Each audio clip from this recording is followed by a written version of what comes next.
Thank you for joining us on Nigeria Tonight. I'm Felicity Ezewuike. Our coverage begins in the United Arab Emirates, where Nigeria's President Bola Tinubu and President of the United Arab Emirates, Mohamed bin Zayed Al Nahyan, on Monday in Abu Dhabi, finalized the historic agreement, which has resulted in the immediate cessation of the visa ban placed on Nigerian travelers.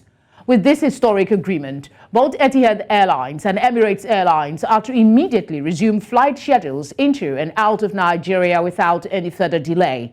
In recognition of President Tinubu's economic development diplomacy drive and proposals today presented by President Tinubu to his counterpart, an agreed framework has been established which will involve several billions of US dollars worth of new investment into Nigeria's economy across multiple sectors, including defense, agriculture, and others, by the investment arms of the government of the United Arab Emirates. President Tinubu, while addressing world leaders at the 18th G20 Leaders Summit in New Delhi, India, called for global unity and cooperation in tackling pressing challenges, fostering inclusiveness, and establishing a fairer world order.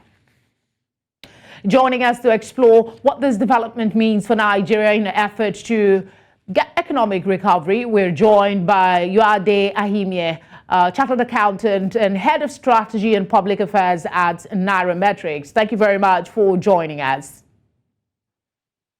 Thank you very much for having me. Good evening, everyone. Joining us also tonight is Kikelomo, Shodeko, Security Intelligence and Risk Consultant. Good to have you on Nigeria Tonight. Yeah, it's a pleasure to be here. Thank you for inviting me. All right, Kike, let's start with you. It took one meeting for the diplomatic walls between Nigeria and the UAE to come down. To a neutral observer, it could be one of two things. First is that whatever led to the strained relationship between the two countries may not be that serious in the first instance, or that UAE may have been counting her losses for some time, waiting for a cue to bow. What do you see playing out here? I don't look at it that way. The first thing as an intelligence person I ask is, what is going on? So why are we getting this information just in a day of President Tinubu meeting with one of the crown princes, or the crown prince from the UAE? I always question quick news like this. I always ask for the background. What led to the talks? Why the talks? And why suddenly unbanning? So is this a PR from the president? Is this a PR from the presidency? Or this is for real? So we can say that the visa ban has been lifted, but who says it? Is it our government, or is it a joint effort from the UAE? So we have to be careful. So it's not about economic and analysis on the UAE part. Maybe they are losing things, or the agreement or the disagreement that led to this wasn't that serious. I don't look at it always from that angle. I always ask for the background. Devil is in the details. Is this message across board, or is just a singly PR from our presidency? So for me, that's like the most important part of this conversation. So is move is it wouldn't that Kike, if I may interject, the devil is in the details, yes, but can something as huge as this be just a PR stunt? Do you really believe that? So I ask a question, and that's the question, but nobody will be able to answer it to me, because this is a filtered messaging from the presidency at a summit that is really critical to the conversation. So until I have, of course, the rubrics have been, narrated. We've been told this is it, this is it, this is it, this is it. But does the UAE government see it the exact same way? So, for example, if we decide to comb the UAE conversation, is that what is being said at that angle? So for me, those are the things I would look at. All right, we'll come back to you, Kike. We'll come back to you, Kike. We have plenty of questions for you. Uade, let me come to you. Measurable fruits of that engagement that I'm already talking with Kike about is the removal of restrictions on two of the world's biggest airlines from flying into Nigeria and the opening of visa office to Nigeria. There is another investment opportunity which is set to involve several billions of naira. Put all of these together and tell us what it means for Nigeria. So a number of things. First, like Kike said, the devil is always in the details, and we know what led to the number of disengagement between UAE and Nigeria, backlog of non-payment for travel flights that had come into Nigeria, and a number of other things. We did hear the CBN say last week that in a couple of weeks they will clear out the backlog, which I think is part of the things that the president must have or should have discussed with them. And it gives them some level of comfort towards saying, okay, let's see how quickly you can get this done, and let's see what the outcome will be.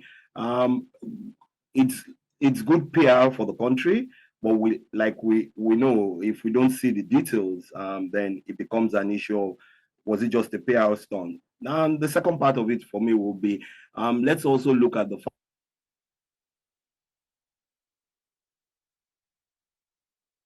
with Uade. As soon as he comes back, we will reconnect. Let's come back to you, Kike.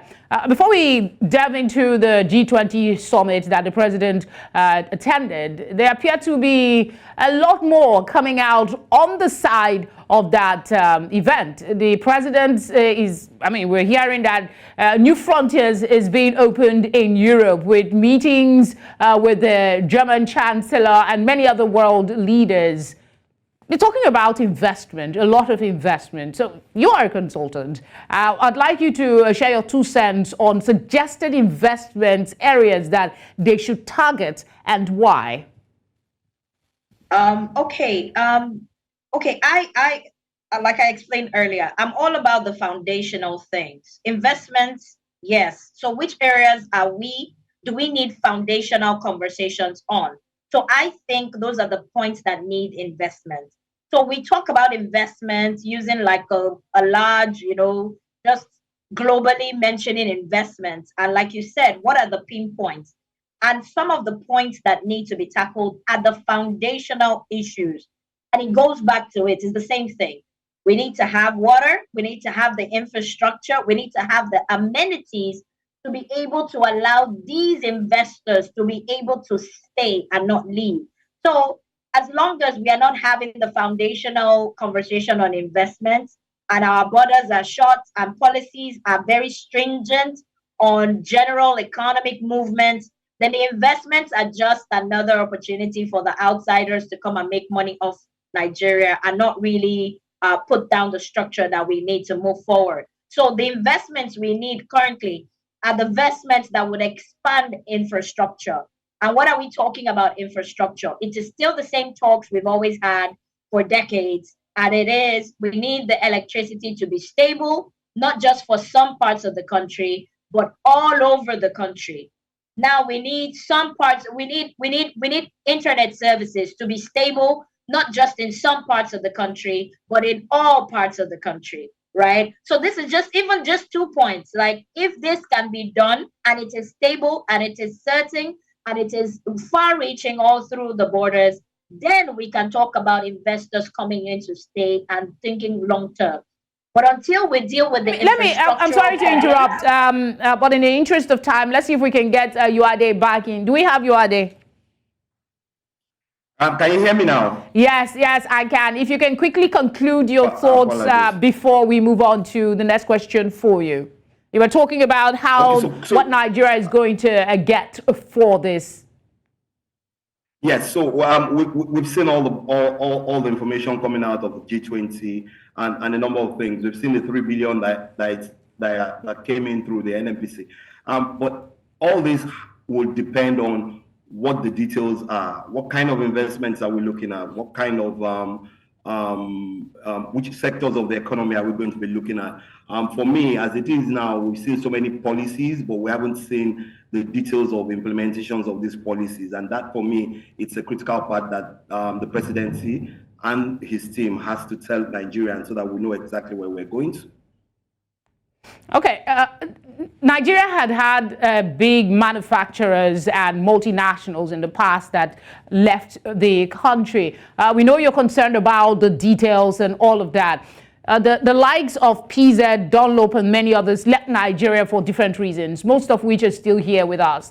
High cost of running business, corruption, unfriendly business climate, scarcity of foreign exchange, and others. What do you think should be Nigeria's priority? Is it to fix these domestic challenges and businesses will thrive naturally, or attract these investment commitments that come back to the same situation that frustrated others in the past? Also, something that's been scrapping at the back of my head while you were talking, you and Kike, is the fact that as much as this government is pushing to get these conversations going, they're still relatively young. They just celebrated 100 days. So shouldn't we be laying maybe foundation and giving them direction while they are pushing for this investment? And that is why I asked the question, which areas of investment should be the focus?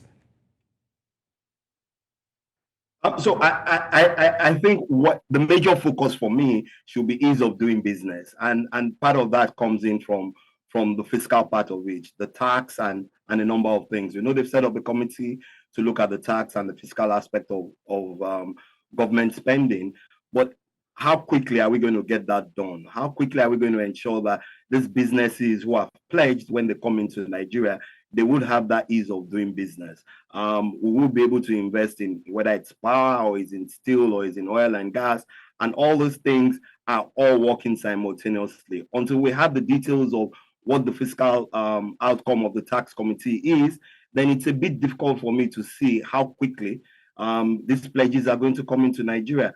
Like, you know, so some of the Indian companies are already here.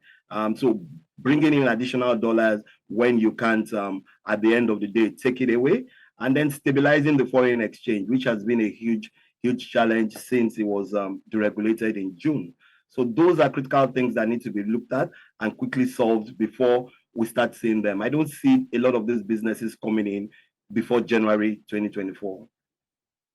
Conclude with you, Kike, quickly. I knew you were talking about some of the challenges and you've expressed your skepticism, but if you were to suggest what areas of investment should be a priority in the immediate to long term, in 30 seconds, if you can, please.